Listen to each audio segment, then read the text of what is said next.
Next on Channel 9 Eyewitness News, one man is in serious condition after being shot in Northwest Charlotte. The frantic way the victim searched to find help. Plus, a community in Longview is sending up prayers after investigators say a man severely beat and killed a child.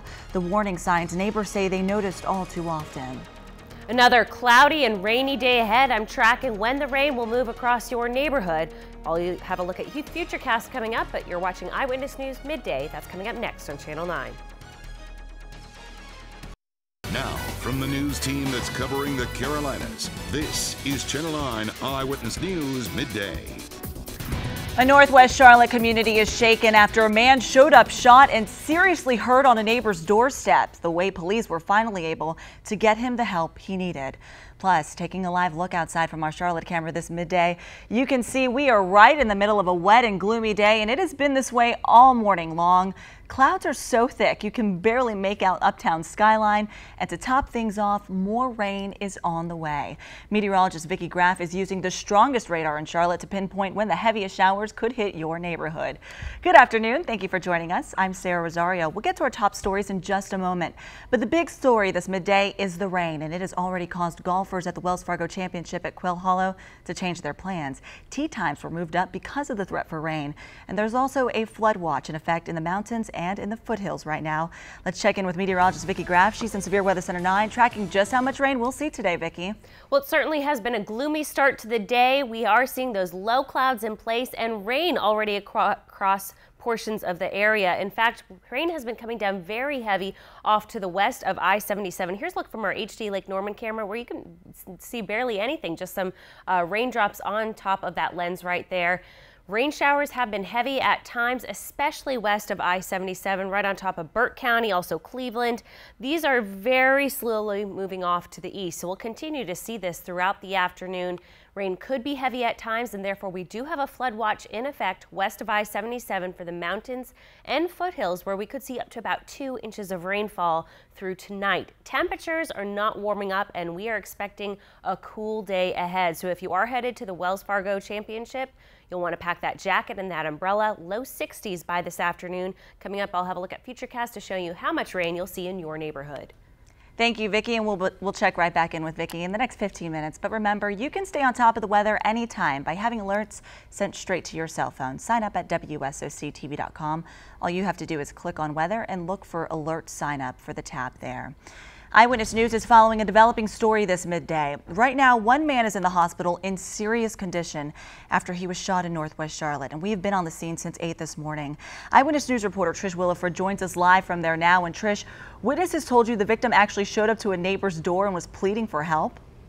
Yeah, Sarah, that's exactly what happened. Now, CMPD crime scene investigators wrapped up this scene just about 30 minutes ago, and they spent well over 4 hours going door to door, talking to neighbors about this shooting. Now, just after 7:30 this morning, police received several 911 calls about a person shot in the 4000 block of Tennessee Avenue. Now, when detectives arrived, they found the victim lying beside a house.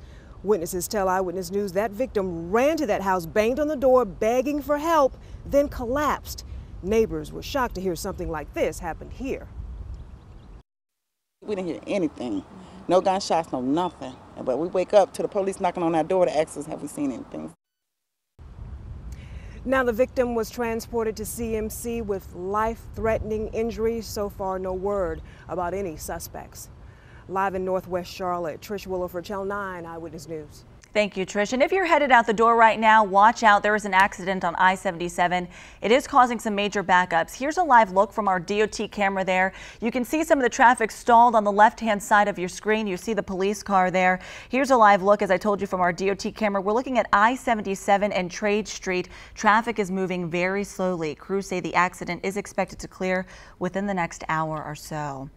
A community in Longview is heartbroken after investigators say a man severely beat 2 siblings, killing one of them. Right now, 3-year-old Kylie is in the hospital with burns and bruises, while her family prepares to bury her little brother, Jaden. William Lale is behind bars for the crime. Investigators say he was supposed to be watching the kids for his girlfriend, the children's mother, while she was at work. Neighbors told Eyewitness News they often heard screaming coming from the inside of the home and suspected abuse, but never imagined something like this could happen. It's going to take a while for the whole neighborhood to recover. The toddler's body is being sent to Winston-Salem to figure out how he died. Meanwhile, Lael is expected to be in court tomorrow. In just a couple of hours, a state representative is expected to make a major announcement about the controversial I-77 toll lane proposal. Representative Robert Brawley of Iredell County says he'll make the announcement at 3 p.m. today. Eyewitness News has been following the project for years now. The state is considering adding toll lanes from uptown Charlotte to Mooresville with the hopes of solving the traffic mess on I-77.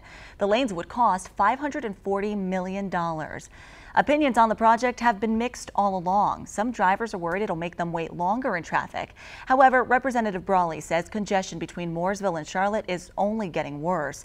He's worried if work doesn't start now, we won't get another opportunity until 2030. You can count on Eyewitness News to be there for Brawley's announcement today. We'll let you know exactly what we find out starting tonight at 6 p.m. This week, people in Morganton will try to reason with city council members about a utilities price hike. Neighbors have been collecting signatures for a petition. The city doubled the price of the utility deposit to make up for people who weren't paying their power bills. People with great credit only have to pay $190. Those with good credit, they pay $300. But people with poor credit now have to pay $400. And those leading the fight to reverse it say it's an increase that many people just can't afford. All groups of people would be affected by this. An extreme amount. Most people say they're barely getting by. The petition will be presented to the City Council this week. They plan to suggest an increase of $260 instead of $400. Tomorrow, one man will stand before a judge on charges he lied to investigators after the Boston Marathon bombings.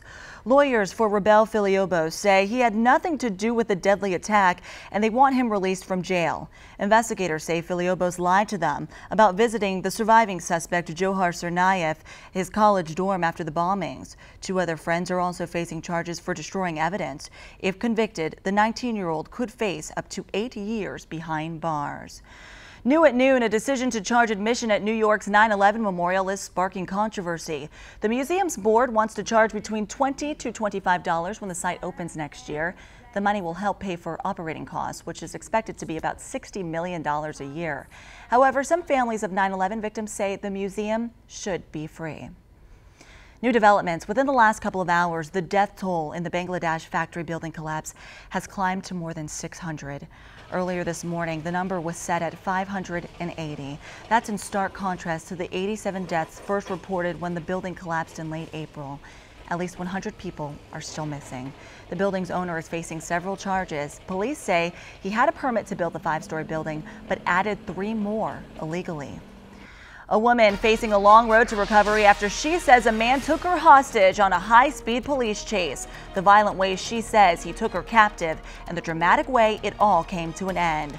Plus, the fight over guns being played out on public colleges' campuses right here in North Carolina. We're here to learn. We're not here to shoot people. The push some local leaders are making to keep guns off campus. You're watching Channel 9 Eyewitness News at noon.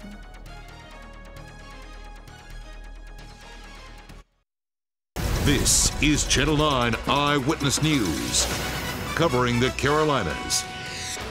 A man is facing a string of charges, including kidnapping, after police say he held people hostage during a police chase through Gastonia. One of his victims is facing a long road to recovery after the crash ended the chase. Pamela Smart talked to Channel 9 from her hospital bed.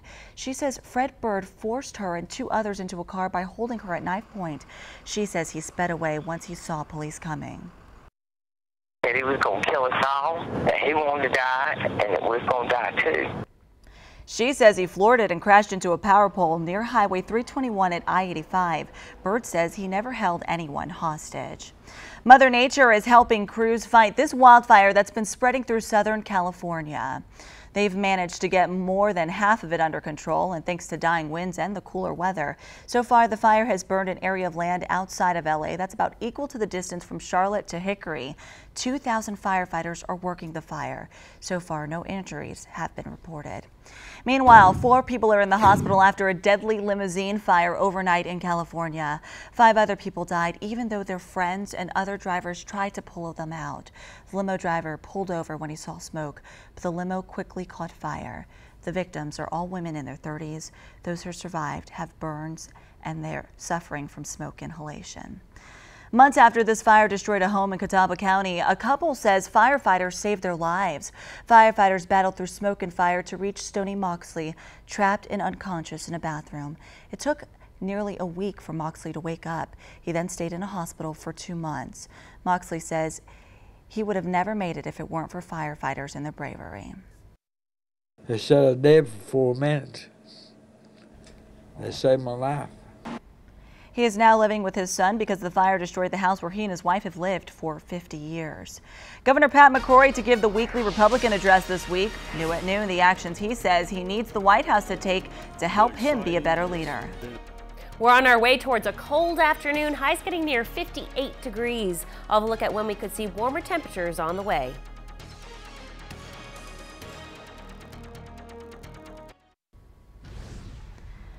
New at noon, North Carolina Governor Pat McCrory called on President Obama to give governors more flexibility to lead their states. National GOP leaders selected McCrory to give the weekly Republican address this week. He says he needs the White House's permission to overhaul North Carolina's Medicaid program and offer more mental health services. He also called for more room to explore offshore energy. Meanwhile, the Cabarrus County school system says Governor McCrory's proposed budget is partly to blame for a separate issue, possible teacher assistant cuts. Cabarrus County leaders will take up the issue tomorrow night.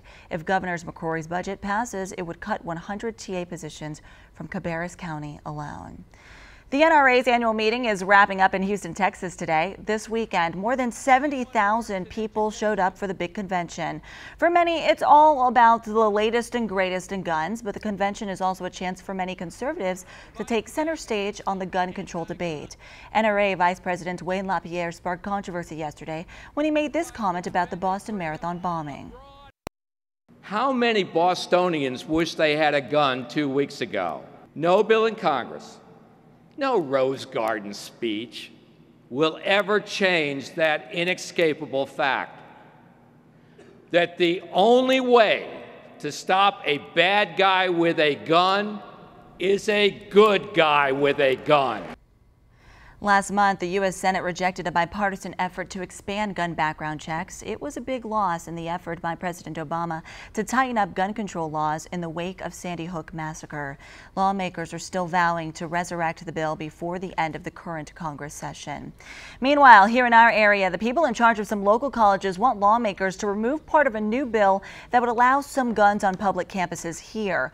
With only about 2,600 students, Queens University of Charlotte is one of the smallest and safest universities in our region. If that passes, private universities like Queens would not be forced to allow guns on campus, but the change would extend to all public community colleges as well as UNC campuses as well. It's something not all students agree with. We're here to learn. We're not here to shoot people. We're not here to protect ourselves. That's what we have campus police for. The House committee voted on the bill last week. A floor vote on the issue has been delayed. Thousands of Ohio State grads will get advice on their futures from none other than the president today. This is a live look at Ohio State University's ceremony. It hasn't gotten underway just quite yet, but President Barack Obama is set to take the stage just before 1 this afternoon. This marks the president's first commencement address of 2013. More than 10,000 students are graduating today, including 130 veterans. The president is returning to Ohio after his victory in the state during the election. A win in Ohio was critical to winning enough electoral votes to secure his second term. Floodwaters are rising in Florida, and weather experts say it's not done yet. Water levels rose more than a foot yesterday afternoon in Clay County, south of Jacksonville. The area is now under a state of emergency. You can see just how high that water is. Looks like a lake. People are using boats. Forecasters predict the creeks will go down after tonight. Here in our area, Vicki, are we expecting any sort of that flooding? We do have the threat for flooding across the area. Flood watch in effect, in fact, until later on tonight for the mountains and adjacent foothills. And so it's just a reminder, if you see water on the roads, don't go across that roadway.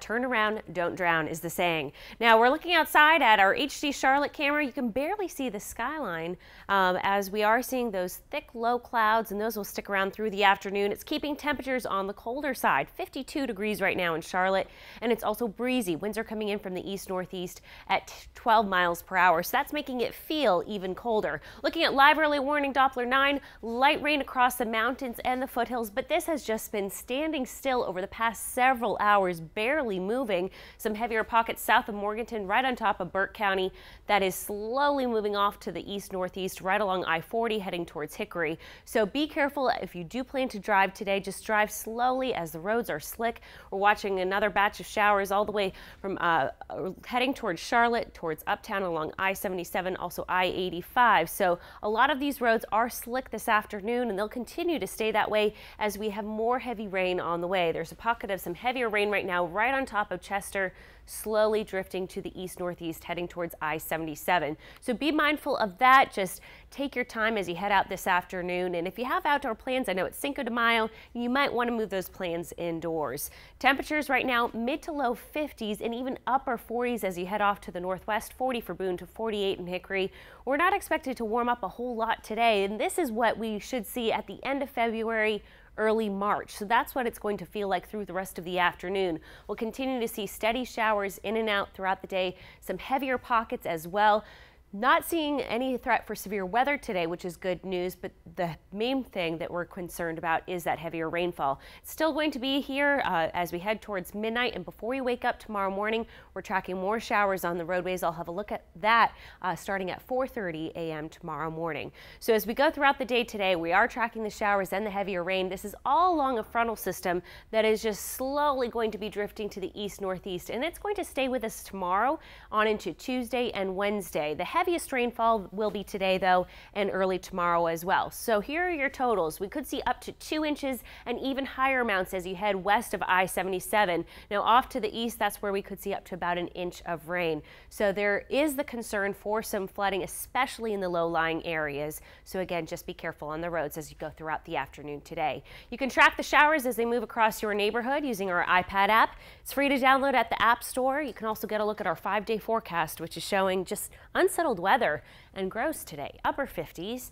Tomorrow, mid-60s, threat for showers in and out throughout the day. Then we eventually start to see things winding down Tuesday and Wednesday. Once that sunshine comes through, that's going to help to warm us up into the 80s. Thursday is the pick of the week, and I'm already looking ahead to next weekend. Chance for showers each afternoon, but at least it's going to be a bit warmer. We're going to go from possibly upper 50s today to 80s next weekend. That's something I can look forward to. I can't handle all this rain. I know, just keep your umbrellas handy over the next couple of days. That's right, and the cold temps just making it worse. Yes. Thank you, Vicki. Well, a misplaced shot hit a fan in the head. Next in sports, whose game was off and the trouble that led up to it. You're watching Channel 9 Eyewitness News midday. Despite the rain, thousands of people showed up at Churchill Downs yesterday to see which horse would win the Kentucky Derby.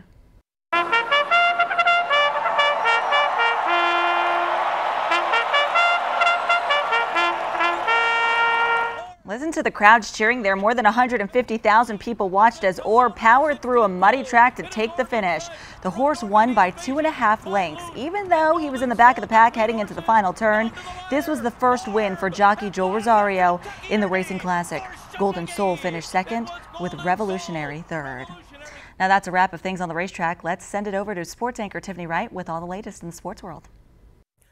Folks at Quail Hollow Club moved up the tee times for today's final round of the Wells Fargo Championship. Golfers teeing off in threesomes off number 1 and number 10 tees today. And yesterday's third round on the 10th, that was Nick Watney with a birdie putt, moves him to 9 under. Phil Mickelson goes to 11 under with a 2-shot lead on that putt there to the par 5 15th. George McNeil at 9 under drops the stroke when he leaves the par putt short. Phil Mickelson in big trouble on 15. This is for bogey. He misses. Drops 2 strokes, and on 16, his ball actually hit that fan in the head, and the fan had to have the cut bandage. Phil gave the fan his golf glove as a souvenir, but he's atop the leaderboard. It's Mickelson and Watney co-leaders at 8 under. McNeil one shot back. Ryan Moore, John Senden among 6 golfers tied at 6 under. Facing elimination, the Charlotte Checkers hosted Game 5 of the Western Conference quarterfinals of the Calder Cup last night against the Oklahoma City Barons. Crowd was fired up at the cable box, and they should be, because the Czechs jump on the board first. Here's Nick Blanchard. Nice pass to Riley Nash for the goal. 1-zip. Good guys. Talking about the Czechs. Later in the first, Checkers trailing 2-1. Brody Sutter to Bobby Raymond at the point. That's a goal. It was all tied up at that point, but the Barons score 4 unanswered goals. The Charlotte Checker season comes to an end. They lose to Oklahoma City. 6-2 is that final. That's going to do it for your look at sports. Have a great Sunday. Taking a live look outside from our HD Charlotte camera, it is gloomy outside. We hope you make the most of your day. Meteorologist Vicki Graff will be back with your 5-day forecast in just a couple of minutes. Well, Vicki, not exactly the best forecast for people celebrating Cinco de Mayo. No, you'll want to move those plans indoors today. Not only is it raining, but it's cold as well. Here's a look at live early warning Doppler 9. The heaviest rain again west of I-77. We're in store for a soggy Sunday. This rain will continue. The clouds will hang overhead. It's going to be cold and windy, so not exactly the best day for outdoor plans. Tomorrow we'll continue to see the threat for showers, and as temperatures start to warm up by Tuesday and Wednesday, there's a threat for maybe a few rumbles of thunder. But with that, we're going to eventually start to see that sunshine breaking through. I think the best chance for that will start to be Wednesday afternoon on into Thursday. Temperatures warming into the upper 50s today, and we could see 80s as early as Thursday. Looking ahead to next weekend, low 80s to upper 70s, but a slight chance for showers for both days. So we're going to need our umbrellas all week long. Just keep it handy. You will certainly need it. All right, thank you. And thank you for making Channel 9 your choice for news this midday. Be sure to tune in to Eyewitness News at 6 for your latest on your local news, weather, and sports. Have a great day.